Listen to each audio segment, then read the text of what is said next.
Nature is my happy place. మరి మీకు? Hi everyone, welcome to my channel Shivakka 9. Please subscribe to my channel, share and like. Thank you. So today you are discuss about nature. Nature అంటే ప్రకృతి.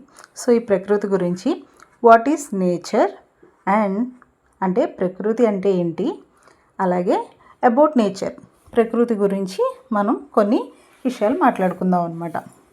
ఏంటి అసలు ఈ ప్రకృతి అంటే ఏంటి? Nature is a beautiful creation of God. It is a precious gift to all of us living on earth. అంటే ఈ ప్రకృతి అనేది మనకి నిజంగా దేవుడిచ్చిన ఒక వరం అనమాట. అంటే ఒక్క మనకే కాకుండా ఈ భూమి మీద నివసించేటువంటి అన్ని జీవరాశులకు కూడా ఒక అద్భుతమైన వరం లాంటిది. మరి అసలు ఇంతకీ ప్రకృతి అంటే ఏంటి, నేచర్ అంటే ఏంటి? చాలామంది చెప్తారు నేచర్ నేచర్ నేచర్ అని. ఏంటి అసలు ఈ నేచర్ అంటే? ఏం లేదు. నేచర్ అంటే మనము మన చుట్టూ ఉన్న వాతావరణం, పర్యావరణం అనమాట. అంటే ఈ భూమి మీద ఉన్నటువంటి మొత్తం భూమి, ఆకాశం, గాలి, నీరు, చెట్లు, పక్షులు, జంతువులు, సూర్యుడు, చంద్రుడు, ఆకాశం, నక్షత్రాలు, ఇవన్నీ అన్నమాట. సో ఇవన్నీ కలిస్తేనే మనకి ఒక ప్రకృతి. ఇంకా చెప్పాలంటే ప్రకృతి మనకి అమ్మ లాంటిది. అడగందే అమ్మైనా పెట్టదేమో కానీ మనం అడగకుండానే ప్రకృతి మనకి అన్నీ ఇస్తుంది. అంటే మనకంటే మనతో పాటు ఈ భూమి మీద జీవించే జీవరాశులన్నిటికీ కూడా ఈ ప్రకృతిలో హాయిగా జీవించే హక్కు ఉంది. ఈ ప్రకృతి వనరుల్ని అంటే ఈ గాలి, నీరు, అడవుల నుంచి లభించే సంపద, అలాగే పంటలు, పుష్పాలు, జంతువులు, ఇట్లాంటి వాటన్నిటినీ మనం ఎలా అయితే ఉపయోగించుకుంటున్నామో ఈ భూమి మీద ఉండేటువంటి జీవులన్నింటినీ కూడా ప్రకృతిని ఉపయోగించుకుంటాయి. సో అవి కూడా ప్రకృతి మీదే ఆధారపడి ఉంటాయి అన్నమాట. అలాగే మనం ప్రకృతిలో ఎన్నో అందాలను చూస్తూ ఉంటాం. ఫర్ ఎగ్జాంపుల్ వర్షం కురవడం. సో మీలో ఎంతమందికి వర్షం అంటే ఇష్టం? వర్షం కురుస్తున్నప్పుడు ఆ వర్షాన్ని చూడడం కానీ, ఆ వర్షంలో తడవడం కానీ, అలాగే ఆ వర్షం పడేటప్పుడు ఆ సౌండ్ వస్తుంది చూసారా, ఎంత హాయిగా ఉంటుంది, ఎంత బాగుంటుంది అసలు. ఆ వర్షం పడేటప్పుడు కొన్ని కప్పలు అరవడం కానీ, ఇంకా కొన్ని జంతువుల అరుపులు, ఇట్లాంటివన్నీ కూడా ఎంతో ఆనందంగా ఉంటాయి. సో ఇలా ప్రకృతిని మనం ఆస్వాదించే కొద్దీ ఆ ప్రకృతిలో ఇంకా ఎన్నో అందాలు, అద్భుతాలు దాగుంటాయి.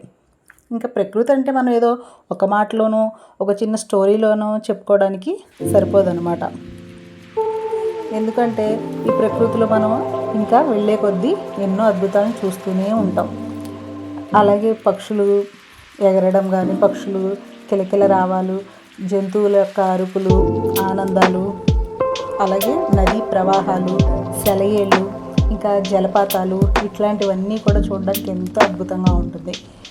మీలో ఎంతమంది రియల్గా జలపాతాల దగ్గరికి వెళ్ళి ఆ నేచర్ని ఎంజాయ్ చేసుకుంటారు? ఒక్కసారి ఆ హ్యాపీ మూమెంట్ని మళ్ళీ ఒక్కసారి మీరు గుర్తు తెచ్చుకోండి, మనసుకి ఎంతో హాయిగా ఉంటుంది. అట్లాగే at the same time nature is very dangerous also. ఎందుకంటే నేచర్కి కనుక కోపం వస్తే అది ఇంకా మామూలుగా ఉండదన్నమాట. సో చూస్తాం కదా మనం ఎన్నో సునామీలని, భూకంపాలని, అలాగే వరదలు, ఇంకా అగ్నిపర్వతాలు బద్దలవ్వడం, అలాగే అంతేకాకుండా మనం ఈ మధ్య చూస్తున్నాం కదా ఎలినో ఎఫెక్ట్, ఇంకా అది కూడా అనమాట. సో మనం నేచర్ని ఎప్పుడు సేఫ్గా చూసుకుంటే నేచర్ మనల్ని సేఫ్గా చూస్తుంది అనమాట. అంటే నేచర్ని మనం, ప్రకృతిని మనం కాపాడితే ఆ ప్రకృతి మనల్ని కాపాడుతుంది. కాబట్టి ప్రకృతిని మనం ఎంతో జాగ్రత్తగా చూసుకోవాలన్నమాట. సో ఈ ప్రకృతి గురించి ఒక చిన్న స్మాల్ స్టోరీ అనమాట. పూర్వం రాము అనే ఒక పిల్లాడు ఉండేవాడు ఒక ఊరిలో. అతను ఎక్కువగా ఎప్పుడు చూసినా గేమ్స్ ఆడుకోవడం, ఫ్రెండ్స్తో తిరగడం, అండ్ నెక్స్ట్ ఫోన్లో ఎక్కువగా చూడడం, ఇట్లాంటివన్నీ చేసేవాడు. వాళ్ళ తాతగారు మొక్కల గురించి ఎక్కువ చెప్తున్నా కానీ, నేచర్ గురించి చెప్తున్నా కానీ అవేమీ పట్టించుకునేవాడు కాదు. సో ఇలా కాదని చెప్పి ఒకసారి వాళ్ళ తాతగారు ఏం చేశారంటే ఆ పిల్లోడిని అడవికి తీసుకెళ్ళి ఏం చేశారంటే అక్కడ ఉన్నటువంటి మొక్కల్ని, జంతువుల్ని, పక్షుల్ని అన్నిటినీ చూపించారనమాట అడవి మొత్తం తిప్పి. అంటే ఎందుకు అలా చేశారు అంటే మనమే కాకుండా మన చుట్టూ ఉన్న ఈ పర్యావరణంలో, ఈ ప్రకృతిలో మనకి కనిపించేటువంటి జీవరాశులు, అలాగే కనిపించినటువంటి ఎన్నో జీవరాశులు ఈ ప్రకృతి మీద ఆధారపడి బ్రతుకుతున్నాయని ఆ బాలుడికి తెలియడం కోసం ఆయన ఈ పని చేశారనమాట. సో అప్పుడు ఆ పిల్లాడు, ఓహో ఇదంతా నిజమే కదా, ఇవన్నీ మనలాగే ఈ ప్రకృతిలో ఎంత హాయిగా జీవిస్తున్నాయి, కాబట్టి మనకు కూడా వాటిలాగే జీవించే హక్కు ఉంది, కాబట్టి ఇంకెప్పుడు ప్రకృతిని మనం తక్కువ చూడకూడదు అని తెలుసుకుని తను అప్పటి నుంచి కూడా ఒక మొక్కని నాటడం అనేది స్టార్ట్ చేశాడనమాట. సో అలా కొన్ని రోజులకి తను వాళ్ళ ఫ్రెండ్స్తో కూడా ఇలాంటి మంచి పనులు అనేవి చేపిస్తూ ఉండేవాడు.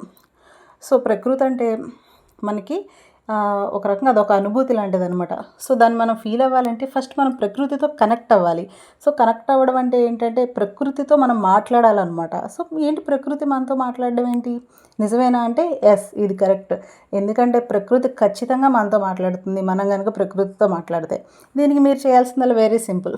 పొద్దున్నే లేవగానే ఒక్క 10 మినిట్స్ లేదా 5 మినిట్స్ మీకు టైం లేకపోతే ఒక్కసారి ఉదయించే సూర్యుడి ముందు నిలబడి మీరు మీకేం కావాలో ఒకసారి అడగండి. ఎస్, నిజంగా మీరు మనస్ఫూర్తిగా కనుక యూనివర్స్తో మాట్లాడితే ఆ యూనివర్స్, ప్రకృతి అనేది మీతో ఖచ్చితంగా మాట్లాడుతుంది.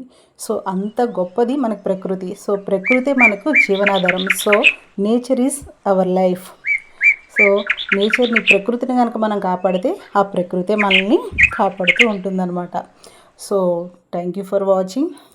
ప్రకృతిని మనం కాపాడితే ప్రకృతే మనల్ని కాపాడుతుంది. కాబట్టి please share, like and subscribe to my channel. మీకు ఈ వీడియో నచ్చినట్లయితే please support me. Nature is my happy place. మరి మీకు థ్యాంక్ యూ ఫర్ వాచింగ్.